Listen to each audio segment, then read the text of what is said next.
There's a lot of people. At what point do you want to do this?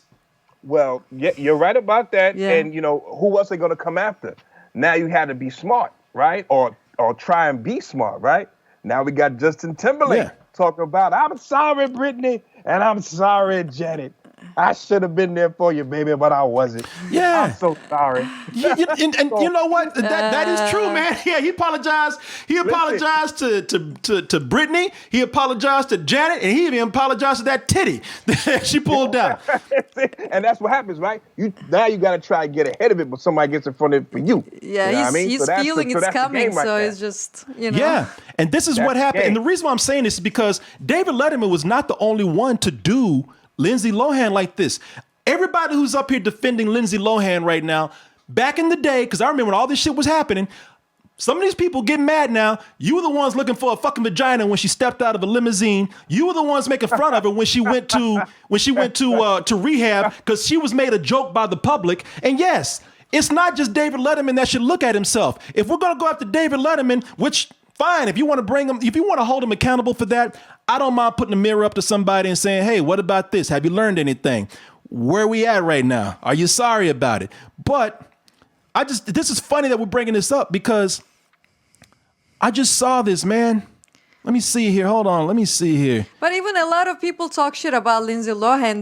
They don't have their own show. They talk at home by themselves. But that it's not doesn't like matter. talking in front of the camera and talking to her face, But no, that's bad. But still, a lot of people are at a period. The point is, a lot of people were at a period where it was almost socially accepted to make fun of people like this.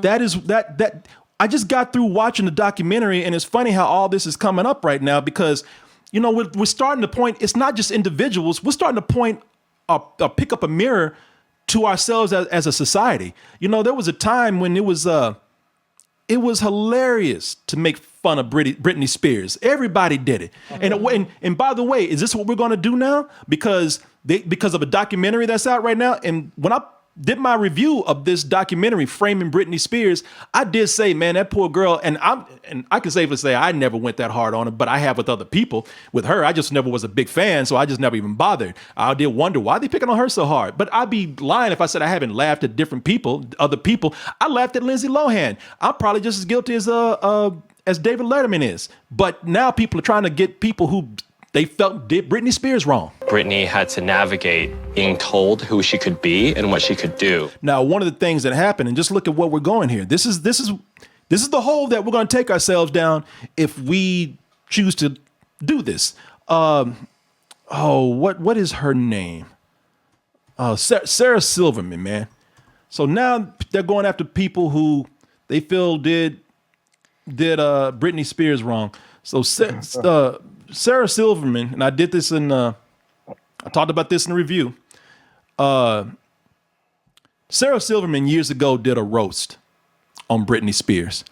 And so, a lot of people are trying to come out and say, hey, look at this video, look at this roast that she did. How dare you, Sarah Silverman? What do you have to say for yourself? You should be ashamed. And what are we going to do now? Because Sarah Silverman was far from the only one to make fun of Britney Spears. There were so many parody songs and so many things that were going on making fun of Britney Spears. So if you're going to do that, are you going to go after Seth Green for Robot Chicken? I'm a virgin. I'll give you my black cherry. These motherfuckers didn't just do a roast. They animated a whole thing about Britney Spears. They made fun of her. Federline, they made fun of her kids, talking about she was white trash, And listen, I'm not sitting up here judging, but if you're going to go after Sarah Silverman, are you going to go after them? This is what I keep saying. When we start going after people who were in blackface, and there's some who are like, yes, those people should be held accountable because they should know better. And then there's some that did in the past where it was like, well, it wasn't cool, it was shitty, but that was such a long time ago. Are you going to go after them? Because one of the things I noticed, nobody ever went after Howard Stern for doing blackface and saying the N-word and all that kind of shit. Why are we picking and choosing? When are you going to go after, and I say this all the time, when you going after Dave Chappelle for making pedophilia jokes on stage? When you fucking going to do that? Because somehow that motherfucker got a pass for it. Everybody laughed about it. You understand what I'm saying? Yeah, I get exactly what you're saying, man. It never ends. You don't know, what's next. Who's going to be on the chopping block and who's that. I mean, you start going down this slippery slope. It doesn't end.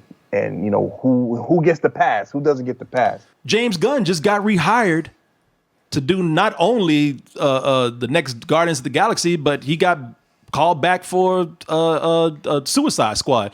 And everybody applauded him after they said, "Why are you punishing this guy for making pedo jokes?" From the Catholic Church. All I'm saying is, people, I don't like even using this phrase a whole lot, but there's a slippery slope. And yes, you know what? I do realize, and I'll tell you right now, I probably said some things and will continue to say things where somebody's going to come back and say, hey, you remember when you said this? You remember when you said that? But I'm going to, there's a time I'm just going to, you just got to think of things. And if it's something where I said that was completely wrong, I'll be like, you know what? That was wrong. I'm sorry. Or I'll say, you know what? That was something that was wrong and that was the time it was. But I'm not going to sit up here and blubber in front of y'all. I ain't going to sit up here and beg y'all for forgiveness. It's like, hey, there's a certain point where you say, I'm sorry, that was wrong. If you're not satisfied with that, go fuck yourself. Most of the time, even if you beg for their forgiveness, it doesn't work. If people put it in their mind that they don't want you anymore, you're done. And the moment they smell blood, the moment you go out and apologize, that's when they're gonna really bring you down. Who are the people that who have not apologized and they've been able to go out and do what they want to? Well, Trump for one. Listen, we're a country that doesn't like the weak. We don't like cowards. We don't like those who easily give in. So a lot of times I think if these people just said, hey, man, you know what? Sorry about that. It was how it was. It's a different time. I know better. And if you can't take that, fuck you. Nah, man, I'm trying to hear, I said it and I still believe it. Yeah.